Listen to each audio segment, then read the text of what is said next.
We begin today's show on Iran as the crisis in the Strait of Hormuz intensifies. The U.S. Navy is continuing to blockade Iranian ports while Iran is preventing most ships from passing through the strait. On Wednesday, Iran seized 2 cargo ships. Iran has reportedly also begun collecting tolls from ships seeking to pass through the strait. It remains unclear when the U.S. and Iran will hold another round of talks. Iran's President Masoud Pezeshkian said 3 main obstacles are holding up negotiations: a breach of commitments by the U.S., the U.S. naval blockade, and U.S. threats to Iran. Meanwhile, on Capitol Hill, the Republican-controlled Senate has rejected another effort by Democrats to pass a war powers resolution to rein in President Trump's ability to wage war on Iran. Senate Minority Leader Chuck Schumer said, quote, "Democrats will continue to force votes on war powers resolutions every week until Republicans decide to put the American people over Donald Trump and end this war." Our next guest has closely followed U.S. policy on Iran for years. Stephen Zunes is a professor of politics and director of Middle Eastern Studies at the University of San Francisco. His new piece for Truth Out is titled, "This Isn't Just Trump's War on Iran. Both parties paved the way for disaster." So welcome back to Democracy Now!, Professor Zunes. If you could just begin by laying out your argument. How did the Democratic Party pave the way for this war on Iran? Well, to their credit, the Democrats have opposed this war, though largely on procedural grounds, Constitution and the failure to account for the economic problems and the like. They've been pushing for war on one level or the other. Obama was an exception. Obama really tried to solve the crisis through the Iran nuclear deal, but hawks in the Democratic Party and in Congress and elsewhere have made a whole series of very confrontational statements, exaggerating Iran's capabilities and the threat they give to the region, threatening military force, undermining diplomatic initiatives. Just for example, the 2024 Democratic Party platform attacked Trump from the right, accusing him of fecklessness and weakness in dealing with Iran. They pointed out 4 incidents under Trump's first term when U.S. forces were attacked by pro-Iranian militia, and criticizing him for not responding militarily, even though each of these incidents were a direct reaction to a provocation by the Trump administration. They contrasted that with Biden and his ordering airstrikes and the like. And also during the campaign, Harris was also saying Iran's the biggest threat in the world, more so than nuclear-powered countries like Russia and North Korea, China, and also taking this very a tough line of a confrontational approach without talking about returning to the nuclear deal. Well, let's hear from some Democrats in their own words about Iran. This is former Vice President Kamala Harris during her first debate with Donald Trump in September 2024. The one thing I will assure you always, I will always give Israel the ability to defend itself, in particular as it relates to Iran and any threat that Iran and its proxies pose to Israel. In October 2024, Kamala Harris appeared on CBS's 60 Minutes and was questioned by Bill Whittaker. Which foreign country do you consider to be our greatest adversary? I think there's an obvious one in mind, which is Iran. Iran has American blood on their hands, okay? This attack on Israel, 200 ballistic missiles. What we need to do to ensure that Iran never achieves the ability to be a nuclear power, that is one of my highest priorities. So if you have proof that Iran is building a nuclear weapon, would you take military action? I'm not going to talk about hypotheticals at this moment. And as recently as last summer, Senate Democratic leader Chuck Schumer criticized Trump for not being tough enough on Iran. In a video posted on social media, Schumer belittled reported Trump administration negotiation attempts with Iran and used the taco epithet, that is, Trump always chickens out. When it comes to negotiating with the terrorist government of Iran, Trump's all over the lot. One day he sounds tough, the next day he's backing off. And now, all of a sudden, we find out that Witkoff and Rubio are negotiating a secret side deal with Iran. What kind of bull is this? They're going to sound tough in public and then have a side deal that lets Iran get away with everything? That's outrageous. We need to make that side deal public. Any side deal should be before Congress and, most importantly, the American people. If Taco Trump is already folding, the American public should know about it. No side deals. So, Professor Zunes, your response to the comments we just played, and to what extent you think they're representative of the Democratic Party overall? Well, certainly Schumer and Jeffries are among the more hawkish members of the Democratic caucus. We've seen that regarding Israel and other issues. But we've also seen very one-sided resolutions passed by a number of Congresses with overwhelming Democratic support. We've seen Democratic Party planks that are really hawkish as well.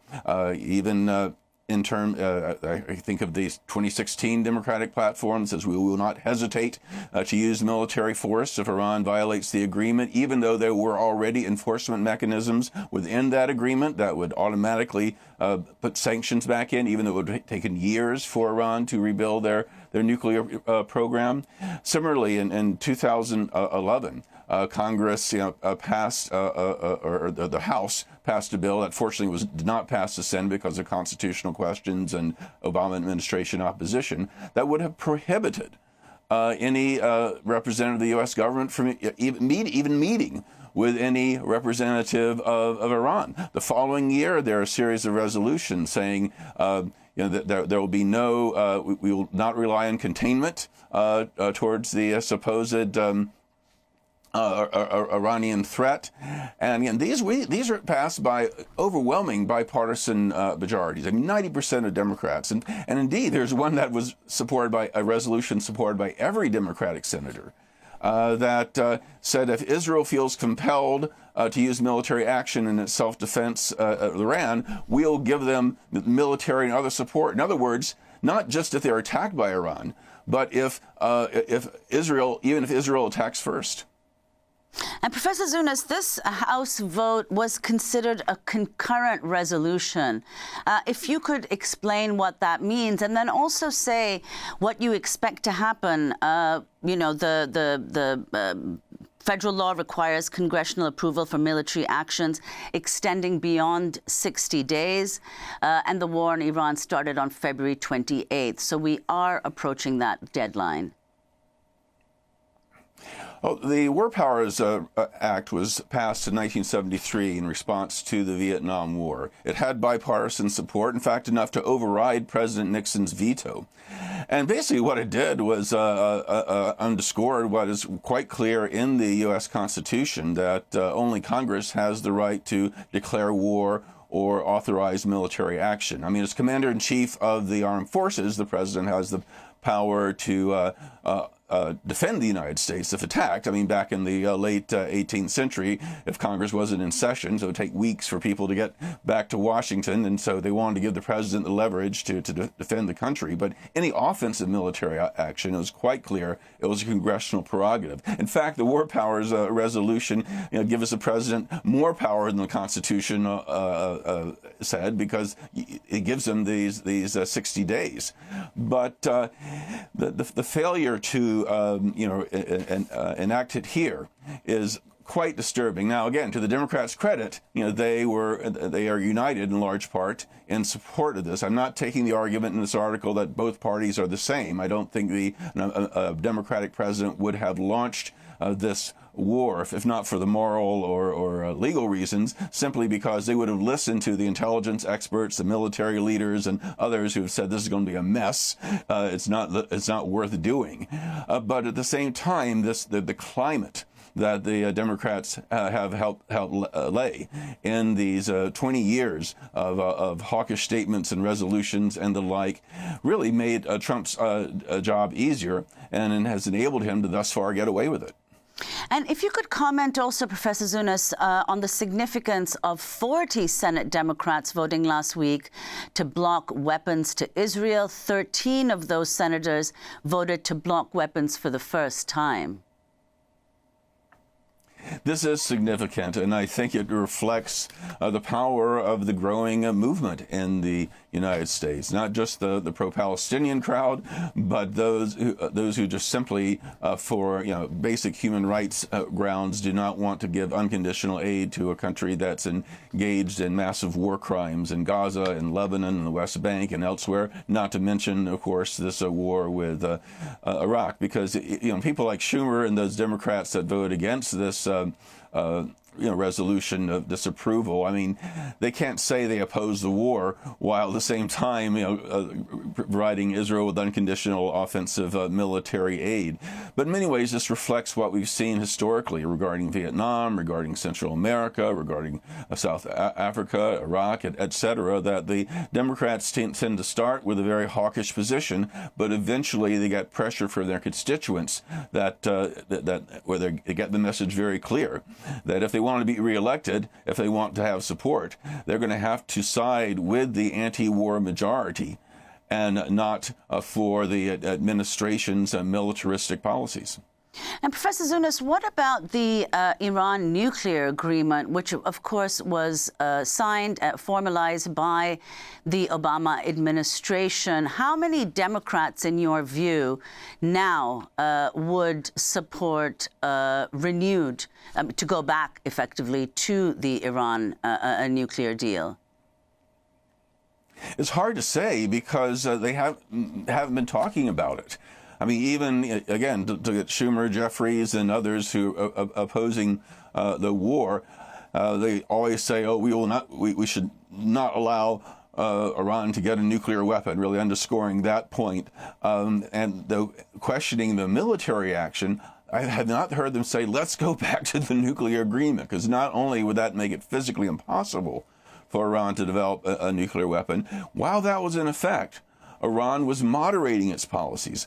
It was not goading on these proxies in Iraq and elsewhere. They were not engaged in confrontational activities. Indeed, if you look at the whole history of U.S.-Iranian relations since the revolution in 1979, when the United States has been more accommodating and more towards diplomacy, it's moderated Iran's overall foreign policy. When it's been confrontational, they become more provocative and more militant. Similarly, with the domestic repression as well. When there has not been an active threat, there's been a little bit of a space opening, both for reformists within the system and people outside the system trying to change it. But when there's threats, when there's war, that's when some of the worst crackdowns have taken place. So, again, I am really perplexed about why we're not hearing a call for a return to the agreement. It was not in the last two Democratic Party platforms, and we have not been hearing it from the halls of Congress. Thanks for watching Democracy Now! On YouTube. Subscribe to the channel and turn on notifications to make sure you never miss a video. And for more of our audience-supported journalism, go to democracynow.org, where you can download our news app, sign up for our newsletter, subscribe to the daily podcast, and so much more.